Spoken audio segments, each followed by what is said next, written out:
اللهم صل على محمد وآل محمد. A'udhu billahi minash shaitani rajim. Bismillahir rahmanir rahim. En el nombre de Dios, el clemente, el misericordioso, la paz de Dios sea con todos sus profetas, desde Adán hasta Muhammad, salawatullah wa salamu alayhim ajma'in. Vamos a tocar el último punto sobre estas cuestiones internas y estas reglas de las cuales venimos hablando. El Corán dice: وَقَالَ الرَّسُولُ يَا رَبِّ إِنِّي قَوْمِ اتَّخَذُوا هَذَا الْقُرْآنَ مَهْجُورًا. Dijo el profeta: oh mi Señor, ciertamente mi pueblo, mi gente, mi comunidad tomaron a este Corán como algo que ha sido abandonado, mahjur, algo que ha sido dejado de lado, algo que ha sido el mahjur, que viene de la hijra, que es como la emigración, como algo que emigró y ya alguien no se preocupa. Vieron que a veces ocurre que en algunas relaciones, cuando alguien viaja a un lugar muy muy lejano, es como si fuera que deja de existir. El hijrán o el hajar o el hijra es justamente abandonar un lugar, así como en la emigración uno abandona su casa, uno abandona su tierra, abandona su gente para viajar a otro país. Del mismo modo, mucha gente hicieron del Corán algo mahjur, algo abandonado, es decir, que emigraron del Corán, como diciendo que dejaron el Corán en su lugar y ellos partieron hacia otro lugar.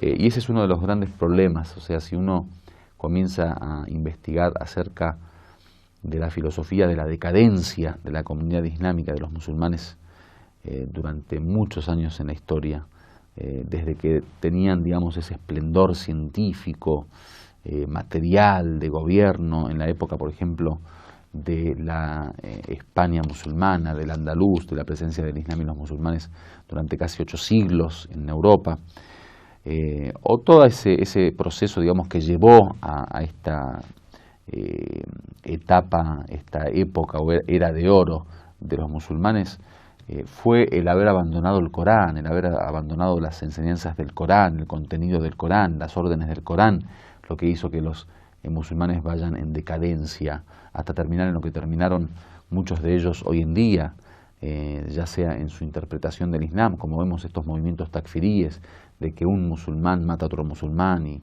lo mata de una manera salvaje y que lo hacen de una manera bárbara. Todo eso es producto de haberse alejado del Corán, de haber abandonado el Corán. El Corán ha sido oprimido. Dice que el día del juicio final justamente las narraciones aparecen, que hay 3 cosas que se quejan ante Dios. Uno es un sabio que estaba dispuesto a brindar su conocimiento y que la gente no visitaba, ni preguntaba, ni consultaba. Otro es una mezquita que se había construido para rezar y que la gente no visitaba, o sea, no rezaba en ella.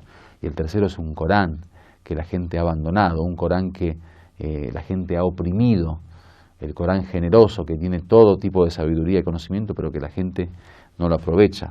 Muchas veces el tipo de abandono no es que uno lo abandone completamente. Muchas veces el tener un Corán que únicamente nos sirve, por ejemplo, para besarlo antes de dormir, o para abrir y para saber si nos sale bien una acción o no, como en el caso del istijara, que es esa consulta que se hace a Dios en los momentos de duda. Si uno utiliza el Corán únicamente para eso, eso también es una manera de abandono del Corán, o sea, porque el objetivo del Corán no es nada más abrirlo para ver si nos sale bien o no salen mal las cosas, o para quitarnos las dudas y saber qué es lo que Dios opina. Por otro lado, mucha gente también abandona el Corán al preocuparse únicamente por su recitación, como dijimos anteriormente. Muchas personas se preocupan muchísimo por la recitación, por la melodía, por la musicalidad, por la forma de levantar la voz, de bajar la voz, por la forma de cumplir con las normas de recitación. Eso también es una forma de abandono, porque el Corán no vino únicamente como unas palabras que hay que saber pronunciarlas. No es un curso de locución u oratoria. El Corán no es arte, ni música, ni canto. El Corán es un libro de guía. Entonces, ese tipo de preocupación, preocuparnos únicamente por la apariencia del Corán, por lo que se manifiesta, digamos, como arte o como palabra, no es suficiente. Por eso, aquel grupo también son de los que abandonan el Corán.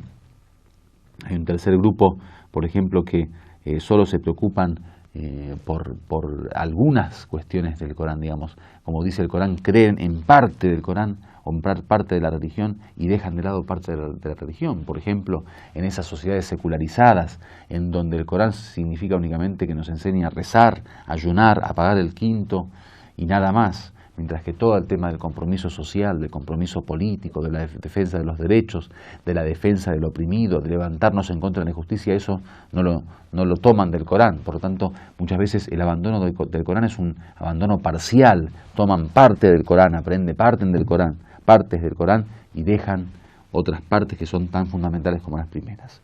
Entonces hay muchas formas de abandonar el Corán, hay muchas formas de emigrar, como dice, del Corán, hay muchas formas de hacer del Corán un libro que solo sirva a ciertos intereses, muchas formas de tergiversar la interpretación del Corán. Los grupos que hoy en día aparecen no son más que una desviación y una tergiversación del verdadero sentido y significado del Corán. Muchos de estos que hay veces lo vemos en los canales, en YouTube, por ejemplo, en Internet o en el satelital, que tratan de probar y argumentar sus comportamientos a través de aleyas coránicas. Entonces ponen una aleya coránica que habla, por ejemplo, de los incrédulos y ven a un takfirí cortándole la cabeza a un chiita. Entonces, como diciendo, bueno, el chiita, por ejemplo, es un incrédulo y ahí está el verdadero musulmán, entre comillas, cortándole la cabeza. Cosas que realmente no tienen nada que ver con el espíritu del Corán, no tienen nada que ver con el espíritu del Islam, con las enseñanzas del profeta y de esta religión.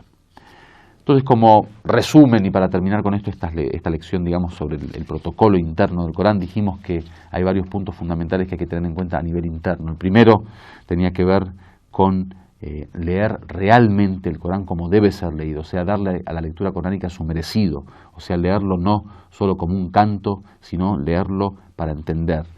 Lo otro, que era la primera condición fundamental para que sea aceptada la lectura y que sea fructífera y beneficiosa, es el ikhlas, la sinceridad que habíamos dicho, si recuerdan, que hay que tener un corazón sincero para leer el Corán. Lo otro es el tadabbur, la reflexión, una lectura, no una mera lectura, digamos, aparente, digamos, por encima, solo para pronunciar sus vocablos o sus versículos, sino una lectura que me permita la meditación y la reflexión, o sea, ir más allá del significado para poder comenzar a profundizar sobre sus conceptos. Lo otro es el tema del pensamiento, el crear una forma de pensar, el transformar nuestra forma de pensar, nuestros objetivos, nuestras metas según la cultura del Corán. Lo otro tenía que ver con leerlo con tristeza, como habíamos dicho, y con llanto.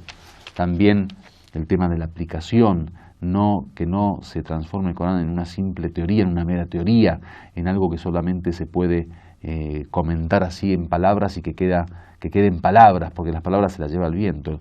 Tiene que ser esa palabra transformadora, es decir, aplicarse en la realidad y permitir que el ser humano pueda cumplir con esas enseñanzas, como dijimos, que sienta esas emociones reales, esos sentimientos reales que van transformando al ser humano.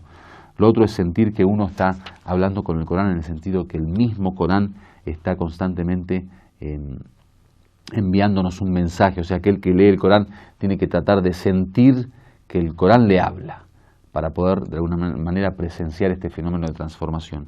Y finalmente, no abandonar el Corán, o sea, tratar de leer el Corán, tratar de interpretar correctamente el Corán, tratar de aplicar correctamente el Corán, tratar de tener una relación directa con el Corán, tratar de formar una cultura coránica, una forma de pensamiento coránica, y que el Corán sea realmente una luz y una guía para todos nosotros. Walhamdulillahi Rabbil Alamin.